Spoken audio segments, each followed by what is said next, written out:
Mari kita akan bersama-sama berdoa terlebih dahulu sebelum kita masuk dalam renungan firman Tuhan pada malam hari ini. Bapa di surga, kami mengucap syukur apabila malam hari ini Engkau ada di tengah-tengah kami.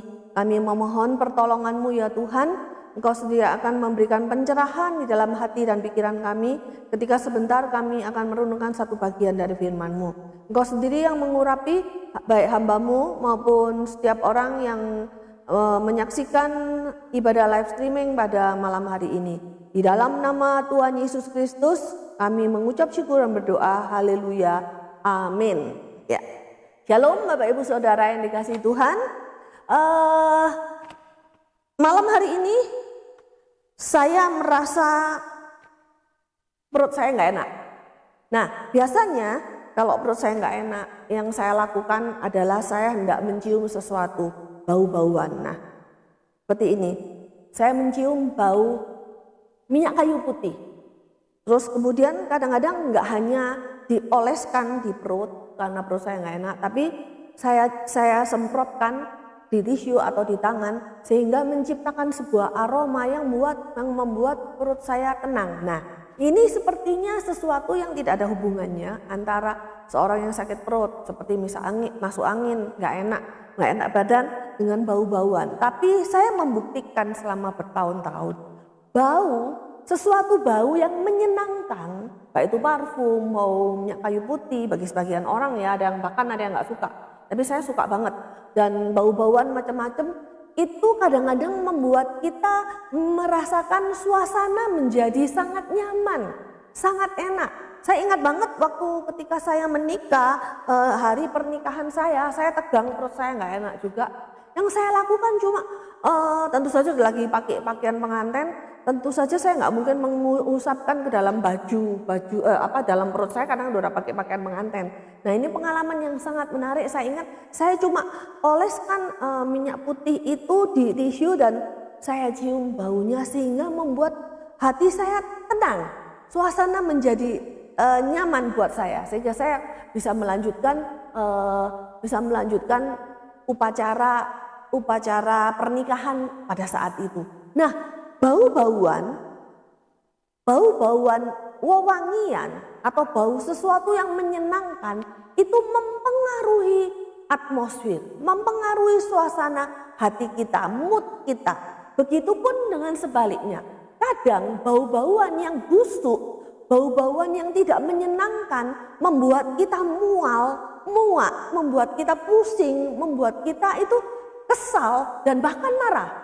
Benar, ini sangat mempengaruhi bau-bauan, sangat mempengaruhi mood kita, baik itu bad mood atau good mood. Nah, Bapak Ibu Saudara juga mungkin merasakan hal yang sama seperti yang saya katakan. Nah, firman Tuhan ternyata berbicara yang serupa. Wah, luar biasa firman Tuhan. Coba saya akan mengajak Bapak Ibu Saudara membaca dari firman Tuhan yang diambil dari Pengkhotbah 10 ayat 1.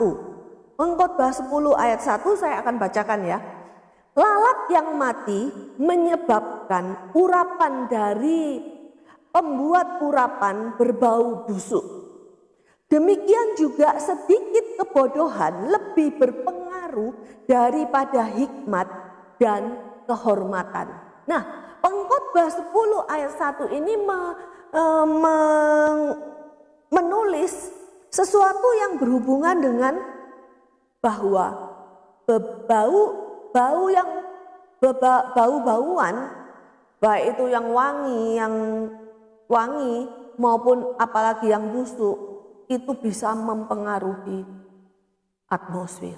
Nah, hal ini dihubungkan dengan Pengkhotbah 10 ayat 1b, yaitu sedikit kebodohan lebih berpengaruh daripada hikmat dan kehormatan.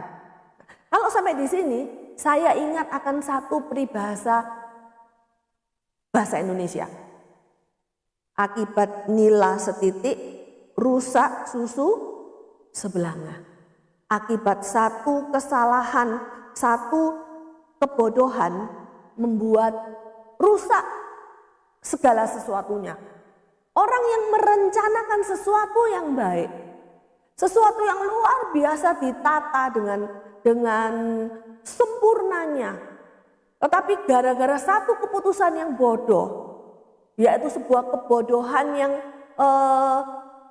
merusak planning tersebut, sehingga segala sesuatunya habis. Begitupun dengan kehidupan kita. Gara-gara, mungkin bisa jadi gara-gara satu tindakan bodoh, bahkan satu ucapan bodoh, itu membuat rusak segala-galanya, rusak pertemanan. Karena kita mengucapkan satu perkataan yang mungkin kita bilang hanya ujaran, merusak pertemanan kita. Padahal kita bilang, aku hanya bercanda, tapi itu bisa merusak persahabatan kita. Atau gara-gara satu kesalahan nafsu, misalnya gara-gara sebuah nafsu anak muda, misalnya kita bilang, anak muda biasanya tidak semua, melakukan sesuatu tanpa berpikir panjang, tapi dipengaruhi oleh nafsunya, keinginannya, hasratnya. Misalnya seorang yang sedang berpacaran, mereka sudah menata, nanti kita akan menikah kalau kita sudah lulus kuliah, sudah bekerja dan sebagainya. Tetapi gara-gara pacaran yang kelewat batas, mereka berhubungan seks misalnya, sehingga terjadi kehamilan di luar pernikahan, merusak segala-galanya. Itu salah satu contoh kebodohan kecil, mungkin kelihatannya kecil, ya kan cuma kecil, cuma sebentar, tapi dilakukan, yang sebentar itu dilakukan seperti bebauan yang merusak atmosfer, merusak masa depan. Atau banyak hal, saudara, perbuatan kita, satu perbuatan ketidakjujuran di kantor, di sekolah, di rumah, bahkan dalam rumah tangga, ketika kita mencoba berbohong satu kali saja, dua kali, lama-lama kita sudah masuk di dalam satu lingkaran setan, merusak hubungan rumah tangga, suami istri, atau dengan anak dan sebagainya. Nah, Bapak Ibu Saudara, sekali lagi firman Tuhan hari ini mengingatkan kita bahwa seperti lalat yang busuk atau yang mati, membuat adonan pembuat urapan itu rusak dan berbau busuk. Ini menggambarkan tentang tadi yang saya katakan tadi, sedikit kebodohan sangat berpengaruh daripada hikmat dan kehormatan. Nah, ada 3 hal yang ingin saya bagikan hari ini mengenai sesuatu kecil, kesalahan kecil atau kebodohan yang kita bilang kecil itu bisa merusak masa depan. Apa yang harus kita lakukan? Dalam 2 Tawarik 19 ayat 2 mengingatkan kita, apabila kita ingin hidup kita, rencana kita, masa depan kita, semua yang baik terpelihara dengan baik, apa yang kita lakukan? 2 Tawarik 19 ayat 2 itu mengajarkan bahwa bersahabatlah dengan orang yang baik, orang yang cinta Tuhan, orang yang membawa imanmu lebih dalam lagi, lebih dekat lagi kepada Tuhan. Dan tentu saja kalau kita harus bersahabat dengan orang yang baik, komunitas yang baik, komunitas yang membangun iman kita, yang mendorong kita lebih cinta Tuhan. Kebalikannya adalah jauhilah atau jangan bersahabat dengan orang-orang yang membenci Tuhan. Orang-orang yang membenci Tuhan tentu saja akan membuat engkau jauh dari Tuhan, membuat engkau malas beribadah. Awalnya mungkin tidak langsung malas beribadah, tapi mungkin lama-lama engkau akan meninggalkan ibadahmu dengan Tuhan, dengan segala macam alasan, dengan segala hal yang mungkin kelihatannya tidak seberapa, tapi hal kecil membuat engkau jauh dari Tuhan. Kayaknya cuma 1 kali tidak ibadah, 2 kali, atau 1 kebohongan kecil, 1 perbuatan kecil, tapi itu membuat kita menjauhkan diri dari Tuhan sehingga kita lama-lama hilang. Jadi bagaimana? Apakah karena kita takut melakukan sesuatu sehingga berakibat fatal, merusak segala-galanya, terus kita berdiam diri saja? kita menjadi pasif, tidak melakukan apa-apa? Apakah karena kita takut mengucapkan sesuatu, menegur, misalnya menegur kesalahan seseorang akan membuat hubungan kita dengan orang itu tidak baik, atau kita dikritik sehingga kita diam saja dan tidak mau menegur kesalahan orang, menegur kesalahan anak kita atau orang terdekat kita supaya tidak merusak hubungan? Tentu saja tidak seperti itu. Atau apakah kita takut memulai sesuatu yang baru sehingga kita memilih menunggu dan tidak berani melangkah? Tentu saja tidak seperti itu. Yang dimaksud di sini adalah bagaimana kita bertindak dengan tepat pada waktu yang tepat sesuai dengan firman Tuhan, yaitu yang tertulis dari Matius 5 ayat 13 sampai 16. Matius 5 ayat 13 sampai 16 ini adalah cerita ucapan Tuhan Yesus, perumpamaan Tuhan Yesus mengenai garam dan terang dunia. Ini kita masuk ke dalam yang poin kedua, bagaimana supaya setiap tingkah laku, perbuatan, sikap kita itu tidak mengandung kebodohan yang merusak segala-galanya. Kalau kita memilih diam saja, bertindak pasif, tidak melakukan apa-apa, itu sama dengan garam yang tidak ada rasanya. Garam yang tidak asin. Firman Tuhan mengatakan kalau garam itu tidak asin, dia hanya diinjak-injak orang. Atau terang, lampu penerang yang tidak diletakkan pada tempat yang seharusnya, yaitu di atas atau di atas meja atau di tempat yang menyinari seluruh ruangan, tapi malah kita taruh lampu itu di bawah kolong sehingga tidak ada fungsinya. Itu sama dengan kita bertindak pasif, tidak melakukan apa-apa. Tetapi firman-Nya sekali lagi, apabila kita ingin menjadi agen kebaikan Tuhan, menjadi bau-bauan yang wangi, yang memberkati orang, seperti wewangian atau bau minyak kayu putih yang tadi saya sebutkan membuat mood kita enak, suasana itu enak. Seperti itu, jadilah orang yang aktif menjadi garam dan terang dunia. Garam mungkin tidak kelihatan, tapi ada rasa dan memberkati orang lain. Dan perkataan kita yang manis, ya kalau mau menegur, tegur yang manis, dengan lemah lembut, bukan tegur dengan berapi-api dan tidak menjaga hati. Atau kalau kita ingin mengambil satu keputusan, satu langkah, pertimbangkan baik-baik apakah ada value-nya, adakah keputusan itu bermanfaat bagi orang lain, bagi kita, atau kesia-siaan ketika kita mau mengambil keputusan tertentu. Ingat, firman Tuhan mengatakan di dalam Matius 5 ayat 16 ya, saya bacakan. Demikianlah hendaknya terangmu bercahaya di depan orang, supaya mereka melihat perbuatanmu yang baik dan memuliakan Bapamu yang di surga. Itu yang kedua. Nah, sekarang yang ketiga dan yang terakhir adalah biarlah kita seperti wewangian, bau yang harum, bau yang menyenangkan di dalam lingkungan kita, dalam orang-orang yang sekitar kita, yaitu jaga hatimu dengan segala kewaspadaan. Jangan ceroboh, jangan gegabah ketika mengambil keputusan, ketika hendak mengatakan sesuatu, berkomentar di medsos, ketika mau mengucapkan sesuatu sekalipun kita hanya bercanda sekalipun, jaga hati dengan segala kewaspadaan.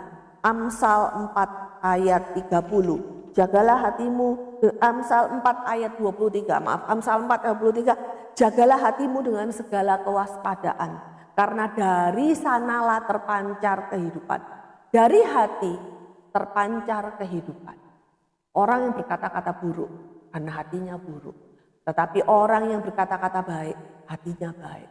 Orang yang bersikap buruk, menjijikkan, memuakkan, karena hatinya memang menjijikkan, memuakkan. Sumber segala sesuatunya itu hati kita.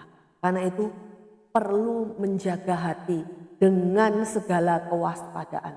Hati-hati, jangan ceroboh, jangan mengambil langkah yang salah. Pertimbangkan masa-masa. Bila perlu diskusikan dengan orang-orang yang memang layak, pantas untuk kita diskusikan setiap apapun yang mau kita putuskan. Jagalah hatimu dengan segala kewaspadaan. Menjaga hati tentu saja berhubungan sekali dengan apa yang saya katakan dari poin pertama. Perhatikan komunitasmu, perhatikan orang-orang di mana engkau bergaul dan tinggal. Apakah mereka orang-orang yang membangun imanmu atau tidak, sebaliknya. Kalau memang mereka tidak bisa membangun imanmu, jauhi mereka. Dan yang berikutnya, apakah engkau sudah seperti garam dan terang bagi dunia? Ada rasa di mana engkau hadir, engkau menjadi berkat. Jangan sampai di mana kita hadir, kita dijauhi. Kita bilang itu orang itu reseh, dengan mereka menjauhi kita. Dan itu bisa terjadi kalau kita menjaga hati kita, termasuk di dalamnya. Menjaga tingkah laku, menjaga perkataan, menjaga perbuatan. Kalau ketika hal itu kita perhatikan, saya percaya kita seperti wewangian yang berbau harum, yang membuat mood kita, mood orang-orang di sekitar kita itu enak. Seperti bau wewangian yang membuat perasaan orang lain, membuat kehidupan orang lain menjadi lebih baik. Kita mau menjadi orang Kristen yang menjadi garam dan terang. Menjadi orang Kristen, orang percaya yang membawa bau yang wangi buat orang-orang di sekitar kita. Dan menjadikan segala-galanya baik, lebih baik, jauh lebih baik dari sebelumnya. Bapak, Ibu, Saudara yang dikasihi Tuhan, biarlah kita bukan hanya menjadi orang Kristen yang setengah-setengah. Orang Kristen pasif, orang Kristen yang hanya butuh Tuhan saja, cari Tuhan. Orang Kristen yang hanya berdoa dan baca Alkitab ketika ada masalah. Tapi kita menjadi orang Kristen yang seperti garam dan terang dunia. Orang Kristen yang membawa bau wewangian. Karena itu sangat-sangat memiliki nilai buat orang-orang sekitar kita dan menyenangkan hati Tuhan. Biarlah firman Tuhan pada malam hari ini membuat kita semakin mengerti apa panggilan Tuhan di dalam hidupmu. Menjadi berkat buat orang lain. Membawa wewangian yang baik buat orang-orang sekitar kita.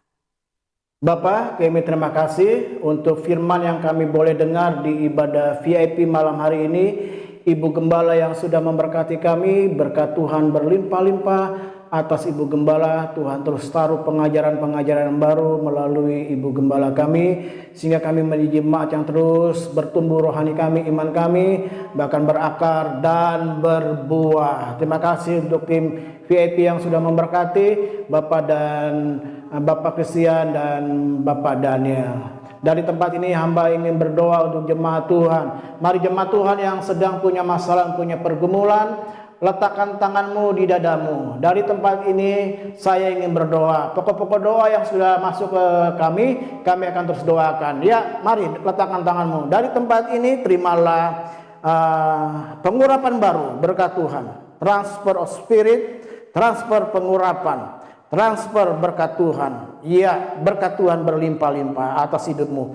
Apapun pergumulanmu hari-hari ini, masalah keuangan, ekonomi, pekerjaan, bisnis, Tuhan bela tepat pada waktunya. Masalah dengan anak-anak, orang tua, kakak beradik, dengan suami istri, dengan rekan sekerja, dengan tetangga, dengan saudara yang lain, Tuhan pulihkan. Yang sakit Tuhan sembuhkan. Apapun masalahmu dari tempat ini, engkau imani, terimalah berkat Tuhan, kelepasan, kemenangan, kemenangan, mujizat, kesembuhan dalam nama Yesus. Terima dengan iman. Dan sekarang kekasih-kekasih Tuhan, terimalah berkat Allah Bapa, kasih karunia dari Tuhan Yesus Kristus, persekutuan dengan kuasa Roh Kudus, tinggal bersama dengan kita sekalian dari saat ini sampai selama-lamanya. Yang percaya dan diberkati katakan amin.